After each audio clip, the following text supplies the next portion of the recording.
თავი 25. თუ დავაექნათ ერთმანეთში, სასამართლოს წარუდგნენ და განსჯიან მათ. მართალს გაამართლებენ და დამნაშავეს დასჯიან. თუ დამნაშავე ცემის ღირს იქნება, წამოაქცევინოს იგი მსაჯულმა და აცემინოს თავის წინაშე დანაშაულის კვალობაზე, როგორც იმსახურებს. 40 დარტყმა აკმარონ, მეც ნუ დაარტყამენ, თორემ თუ გადაამეტეს და ბევრი უტყეს, დამცირდება შენს თვალში შენი მოწმე. ნუ აუკრავ პირს ხარს ლეწვის დროს. თუ ძმები ერთად ცხოვრობენ და ერთი მათგანი უშვილოდ მოკვდება, მისი ქვრივი არ უნდა მისთხოვდეს გარეთ უცხო კაცს, არამედ მაზლი უნდა შევიდეს მასთან, ცოლად ითხოვოს და შეეუღლოს მას. პირმშო, რომელსაც დაბადებს ქალი, მკვდარი ძმის სახელზე აღდგება, რომ არ წაიშალოს მისი სახელი ისრაელში. თუ კაცი არ ისურვებს თავის ირძლის ცოლად მოყვანას, წარუდგება მისი რძალი კარიბჭესთან უხუცესებს და ეტყვის: არ უნდა ჩემს მას რომ სახელი აღუდგინოს თავის ძმას ისრაელში, არ მეუღლება ჩემი მაზლიო. დაიბარებენ კაც ქალაქის უხუცესები და მოელაპარაკებიან.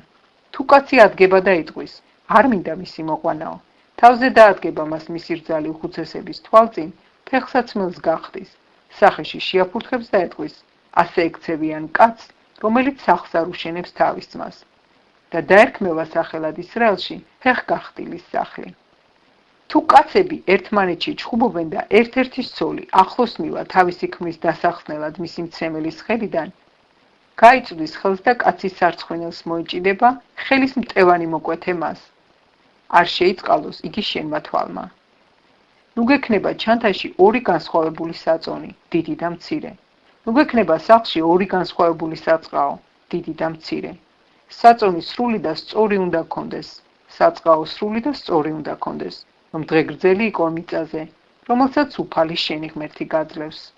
რადგან საძაგელია უფლის შენი ღმერთისთვის ყველა, ვინც ამას აკეთებს, ყველა, ვინც უკანონობას სჩადის. გაიხსენე, როგორ მოგექცათ გზაზე ყამალეკი, როცა ეგვიპტიდან გამოდიოდით. გზაზე რომ დაგხვდა და გაგინადგურა დაფანტული უკანარიგები, შენ კი დაღლილ დაქანცული იყავი და ღმერთის არ შეშინებია. როცა მოგასვენებს უფალი შენი ღმერთი, გარეშე მომტრებისაგან იმ ქვეყანაში, რომელსაც წილად გაძლევს, რომ დაიმკვიდრო იგი, მოსპე ყამალეკის ახსენებელი ცის ქვეშეთიდან არ დაგავიწყდეს.